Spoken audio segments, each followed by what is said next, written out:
New York mayoral race. My goodness. Okay. Like I told you this was going to happen. I was watching Polymarket, which is a great indicator because, again, you're talking real money on the line, right? So it does better than the polls. And we're seeing that this Mamdani guy, who maybe you had never heard of up until today, was pulling ahead. This is the guy that wants to basically put New York grocery stores out of business because he's going to have the state run them all, which I'm going to just tell you in the here and now is just going to be funny. We can talk about it, but it's messed up. Here's this guy. Grocery prices are out of control. The cost of eggs and milk has skyrocketed. Some stores are even using dynamic pricing, jacking up the cost over the course of a day depending on what they can get away with. It doesn't need to be this way. I'm Zohran Mamdani, and as mayor, I will create a network of city-owned grocery stores. It's like a public option for produce. We will redirect city funds from corporate supermarkets to city-owned grocery stores, whose mission is lower prices, not price gouging. These stores will operate without a profit motive or having to pay property taxes or rent, and will pass on those savings to you. Okay.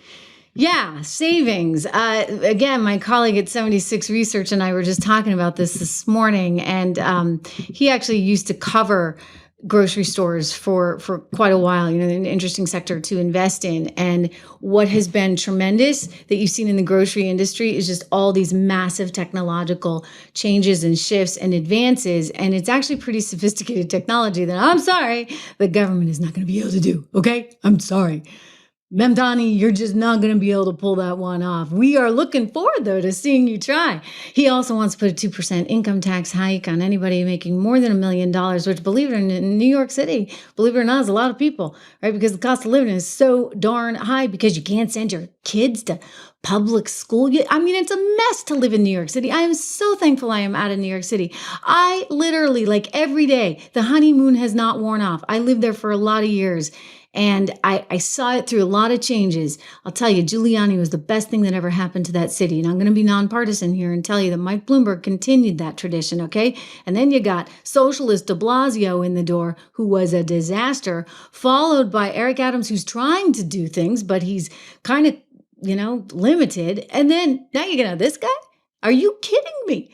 You're going to have a socialist that is going to drive every corporation out of New York City. That's why those real estate investment trusts are plunging. You know what I'd be doing? I'd be investing in Florida real estate, in real estate around New York City, because there is going to be a mass exodus. It's already beginning. He wants corporate taxes going from 7.25 to what they see in New Jersey, an 11.5% tax.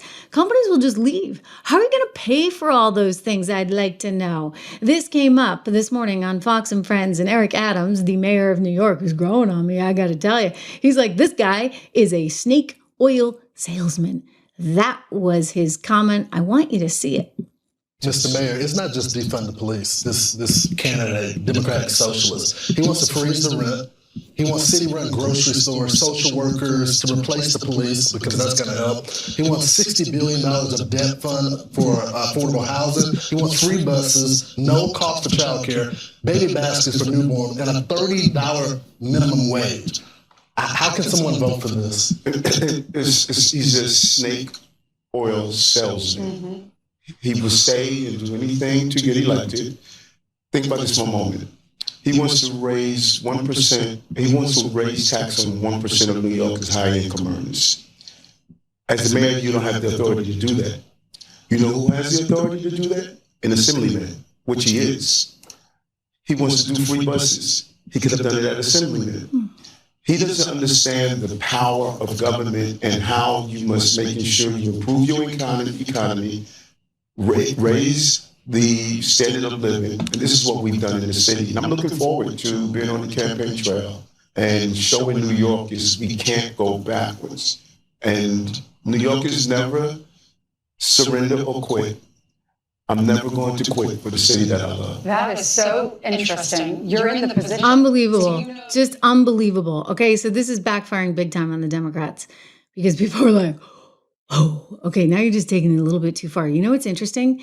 This guy, very, very like woke educated. He went to Bank Street School, which is a super expensive school, probably $65K a year to go to Bank Street School on the Upper West Side of Manhattan. Very liberal place. He is clearly a liberal guy, young, 33 years old. I believe he just became a U.S. citizen 7 years ago. He's kind of sort of questioned for who he is, like fundamentally who he is, because he doesn't even seem to speak with the same accent depending on where he is. In all seriousness, like he's got different accents at different times. This came up in actually a local news report on NBC because the reporter's like, wait a second, but like, who are you? Which accent is actually really yours? Because when he was promoting some music video that he made with his mom and Disney, he spoke with a totally different accent than when he's speaking on the campaign trail. So what's this about? I want you to hear this one because I'm like, this guy's kind of frightening. Really. I mean, like the accents alone will throw you because you're like, who is he? And then on top of that, he's a total communist who wants to have free housing for everyone, tax everyone. This is how he's going to pay for it, right? Reform the grocery stores. I mean, he's really out there. They've tried this, by the way. Hugo Chavez in Venezuela, it didn't work out so well. It's been tried in Cuba, didn't work out so well. How about communist Cambodia? Or Vietnam, or, you go around the world, you take your pick, we'll go back to the USSR. It does not work, okay? Here he is. Because I think that New Yorkers, more than they hate a politician they disagree with, they hate a politician they can't trust. On the subject of trust, you've adopted different speaking accents in different scenarios. But they go to their local bodega. Is there one that's real and one that's affected? What I would say is, as any immigrant knows, having been born in Kampala, Uganda, and then raised in South Africa and moving here when I'm 7 years old, is there are different parts of my life. Worldwide tour is a worldwide tour is a worldwide tour. Mamdani was talking about a worldwide press tour back when he was a rapper. Nepotism and hard work goes a long way. Here in New York City, this is how I speak. Ooh, okay, so Democrats have themselves a little bit of a problem. Like, it's one thing to be liberal. It's another thing to be a complete socialist who wants to drive all the revenue out of New York City. What are you going to do? Okay, you're going to defund the police. Well, that's good because you're not going to have any money because all the corporations are going to leave and any individual that can is going to get out. So what are you going to be left with? Kind of I don't know, like a mini Venezuela? Like that's not good. Okay. That is not what you want. But he had all kinds of crazy support. It was very interesting. It was actually a lot of white educated people as well as Asian people, youth, educated youth, the woke people, right? The hipsters in Brooklyn that actually went for this guy. It was not sort of middle class working New Yorkers. You didn't have a large contingency of the African-American population or the Hispanic population voting for him. You had sort of this younger, I don't know, Sex and the City watching crowd. Cynthia Nixon was one of his biggest supporters. She is an actress best known for her days on Sex and the City, quite liberal. I hope she's willing to turn over all her money to Mandani for those grocery stores because, she's going to have to pay up. Here we go. It is election day. I'm on my way to vote. I don't know that I have ever been more excited to vote for anyone than I am to vote for Zohran Mamdani. I've got my button. I've got my Don't Rank Cuomo t-shirt that I haven't hidden because I'm going to a polling site. Zohran 1, Brad 2, Adrian 3, Stringer 4, Michael Blake 5. And whatever you do, don't rank Cuomo. Vote for Jumaane, vote for Justin Brannon. We have a chance to make sure that our corrupt Trump donor-supported, disgraced former governor is not elected mayor of New York. And we have a chance, we're within the polling site now, we have a chance to elect Zohran to have fast free buses, to have rent-stabilized apartments with the rent frozen. We have subsidized grocery stores, and we have free child care from ages 6 months to 5 years. We have a guy who will stand up to Trump, and we will have a guy who creates a city for all of us. Make sure you vote today and don't rank Cuomo. Okay, so she was celebrating at the party last night. Wow. The way this election works, you see, you have to get more than 50% of the vote. And what happens is you pick like your first choice, second choice, third choice, et cetera. So when she was saying don't vote Cuomo, her point was don't put him anywhere in your choices whatsoever. So because Brad Lander had that big moment, remember when he got cuffed the other day? He's the city comptroller. He was running for mayor. This actually kind of gave him the boost. He was recommending basically, don't vote for Cuomo as well. So vote for Mamdani if I'm not, if I don't get it. So a lot of times he was the second pick on the list. And so Mamdani was able to pick up all of his votes. This is the guy, remember? He made the big stink. And you almost wonder if it was somewhat deliberate. Here in the hallway, I asked to see the judicial warrant.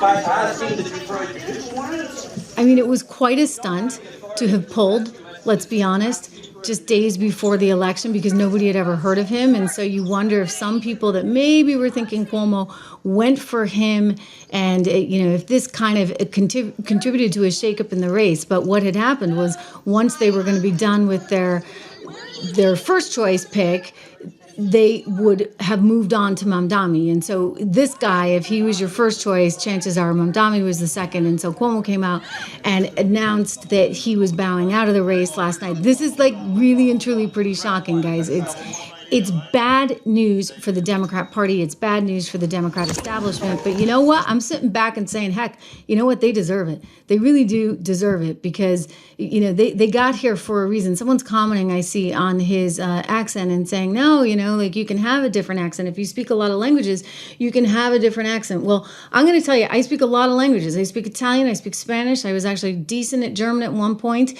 in my life, earlier in my career. Again, I have a background as a singer, so you need to know all these languages. I can sound pretty fluent in French, though I'm not. And here's the reality. No, do you hear me speaking with an accent? No. Okay. Yo hablo español. I can speak Spanish with a Spanish accent. Okay. From Barcelona, España, because I speak all these languages, but I have my own accent in each of these languages that is very particular to me because I know who the heck I am. Thank you very much. And clearly this guy does not. He really, really, really does not. And now the Democrats are sitting there saying, what are we going to do?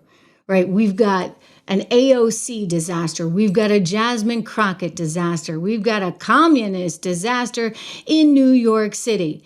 And this is bad, bad news for our party. And a lot of people know it's bad news. Diller knows it's bad news. Barry Diller's pulling his money. Billionaire Mike Bloomberg, he's pretty darn mad. They're all distancing themselves.